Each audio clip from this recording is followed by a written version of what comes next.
Dem baş temaşavan heyeca. Hın bixêretin bername Rêzedersên Kurmancî. Em ê di xeleka xwe da behsa veqetandek ango îzafeya bikin. Niha em ê hêdî xwe ber bi kurahiya rê û rêçik, qayde û rêzikên Kurdî ve berdin. Bi hemû kesan ve ayanek ku kitekit û hûrgiliyên hemû rêzimanan hene. Di hin rêzimanan da rêzikên hevpar hene. Lê di hin rêzimanan da jî rêzik û qaydeyên xweser hene. Ango yên taybet hene. Em ê îro ji wara behsa veqetandekên kurmancî bikin ku ev jî yek ji wan rêzikên xweserî rêzimana kurmancî ye. Veqetandek an jî îzafe çi ne? Veqetandek têgeheke rêzimanî ye ku ji lêkera veqetandinê hatiye çêkirin. Ravekên kurmancî bi rêya veqetandekan çêdibin. Bêyî veqetandekên kurmancî ravek nikarin bên sazkirin. Em ê di xelekên xwe yên bê de bi hûrgilî behsa ravekan bikin ji xwe. Lê em wiha wekî bi bîrxistinekê li vir behsa hin rêzikên ravekan bikin. Belê temaşavan hêja. Ji bo haya we ji dersên me xelekên me yên borî hebe divê hin kanala me re bibin abone jî. Ji kerema xwe re bitikînin. Wekî ku di gelek ziman û zareveyan de jî heye em di raveken da peyvekê bi peyveke din rave dikin. Ango peyvekê bi peyveke din dinasin. Ser meselê. Dema em dibêjin sêva sor. An jî dema em dibêjin xalê min. An jî gava em bibêjin pertûkên Bêrîtanê. Wekî divan mînakên me de jî dixuyên bi du peyvan ravekek hatiye çêkirin. Di vê ravekê de jî peyvek bi peyveke din hatiye ravekirin. Di raveken da peyvek raveber e. Peyvek jî raveker e. Peyvek ku xwe de ber ravekirinê ango tê ravekirin diber raveber. Peyvek ku karê ravekirinê dike ango raveber rave dike jî dibe raveker. Deyîja em car dibên ser mînakên xwe. Me gotibû sêva sor, xalê min û pirtûkên Bêrîtanê ne wisa. Niha em behsa hûrgiliyên van mînakên xwe yên ravekan bikin û hêdî derbasî mêjera xwe ya îro bibin. Di mînakên me da peyvên ewil dibin raveber. Peyvên bêhatî jî dibin raveker. Çawa yanî? Ka berî heşê me bibe terşik em behs bikin. Binêrin û bira bala we li ser be. Sêva sor. Di vir da peyva sêv raveber e. Ango xwe dide ber ravekirinê û peyva sor jî karê ravekirinê dike. Ango raveker e. Em sêvê çawa nas dikin û ji sêvên din vediqetînin. Helbet bi rêya veqetandekan. We dît herfa a hatiye bi peyvê ve zeliqiye. Aha ev veqetandeka me ye. Em derbasî mînaka xwe ya dinê bibin. Xalê min. Di vê mînaka me de jî peyva xal xwe dide ber ravekirinê û cînevka minê jî wê rave dike.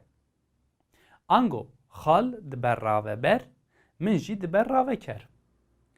Ew herfa êyê ya ku bi peyva xal ve zeliqê jî veqetandeka me ye.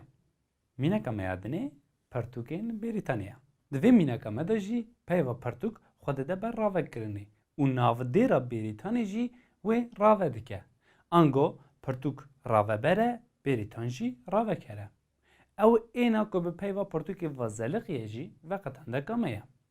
û bira di bîra we de be ew herfa êyê ya ku bi navdêra Bêrîtanê ve zeliqê jî dewanga me ye. Ez bawerim heta vira heşê me piçekî tevlihev bû.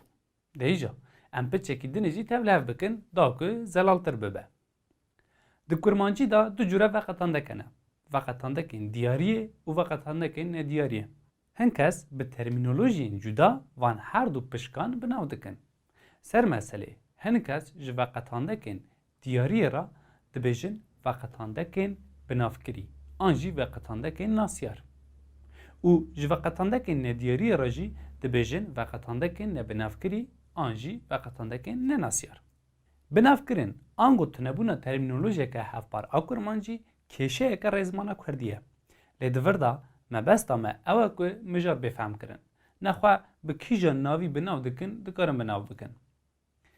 Di veqetandekên diyariyê da sê heb qertafên me yên esasî hene û em bi rêya wan qertafan hem zayenda peyvê hem jî mêjera wê diyar dikin.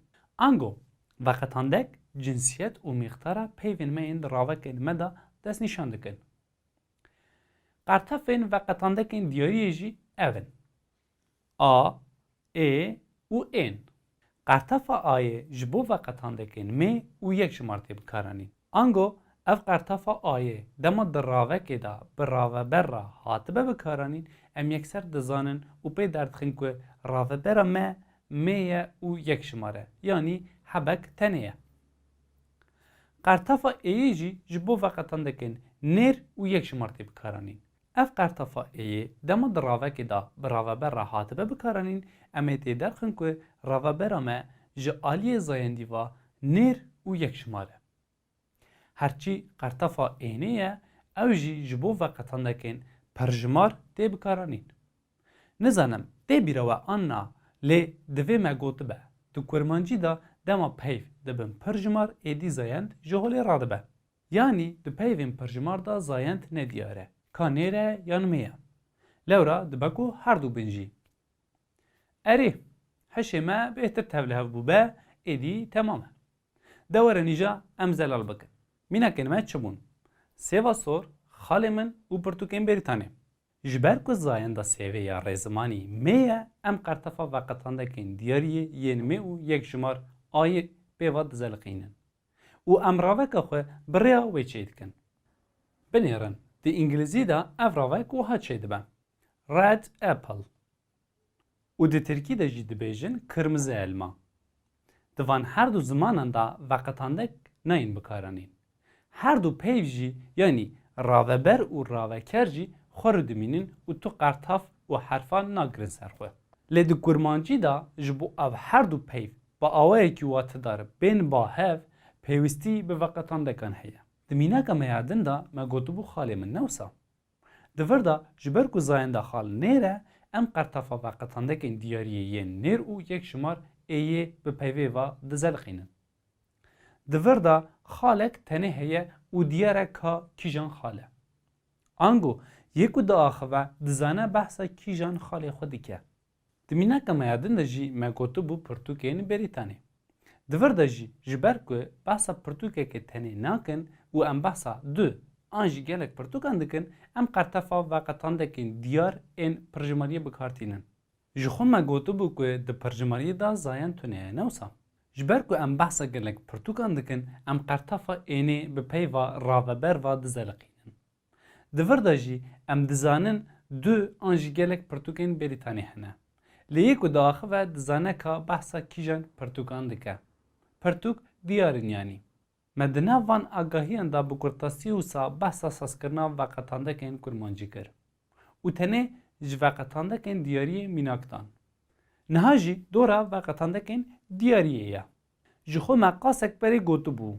Sê qertefên vê beşê hene. Ê, a û ên. Ê, veqetandeka nêr a yek jimar û diyar e. A, veqetandeka mê yek jimar û diyar e. û ên veqetandeka pirjimar û nêtar e. Niha jî em mînakan ji bo van her sê awayan bidin. Ava sar. Di vir da ji ber ku zayenda peyva avê mê ye û behsa awayeke tenê dike, qertefa veqetandeka mê û yek jimar a hatiye bikaranîn. Deriyê hesin. Di vir de jî ji ber ku zayenda peyva derî nêr e û behsa deriyeke tenê tê kirin, qertefa veqetandeka nêr û yek jimar ê hatiye bikaranîn. Mînekeke din. Çiyayên Kurdistanê. Di vir de jî ji ber ku behsa gelek çiyayan hatiye kirin, em qertefa veqetandeka pirjimariyê ênê bikartînin û dema pirjimar be jî zayend ji holê radibe ji xwe. Em bên ser veqetandekên nediyariyê. Dema em dixwazin peyvekê bi awayekî yekjimar nediyar bikin, em ji peyva yekê alîkarî dixwazin. Dema bixwazin wê peyvê bi awayekî pirjimar nediyar bikin, em ji peyva hinê alîkarî dixwazin. An jî wê bikartînin. Sê qertefên veqetandekên nediyariyê jî hene. Ekî, eke û in. Niha jî em mînakên xwe ji bo vê beşê dubare bikin. Awayeke sar. Di vir da ji ber ku zayenda peyva avê mê ye û behsa awayeke tenê tê kirin, me qertefa veqetandekên yek jimar û nediyar ekeyê bikar anî. ji xwe me gotibû ew ek ji peyva yekê tê û ew êya dawî jî qertefa nêdiyariyê ye. Binêrin, di veqetandekên diyar da ji bo peyvên me qertef a bû. Lê dema em dikin nêdiyar em qertefa ê bikartînin.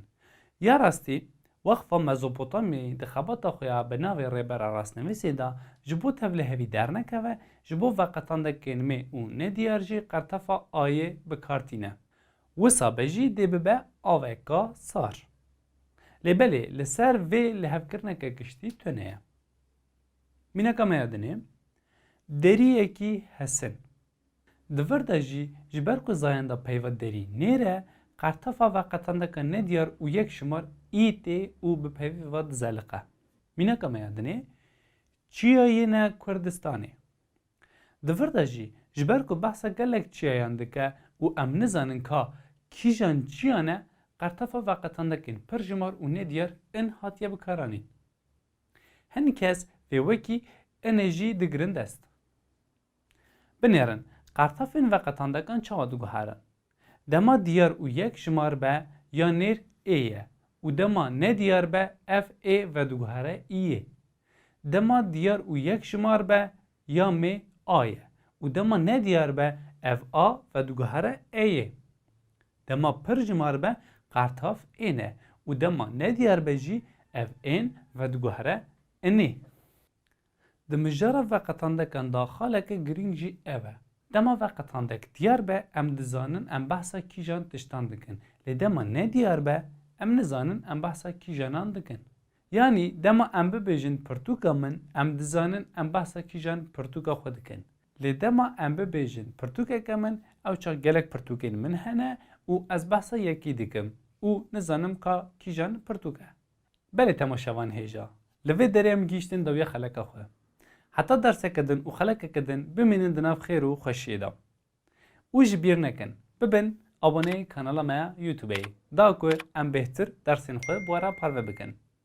Emanetê qenciyê.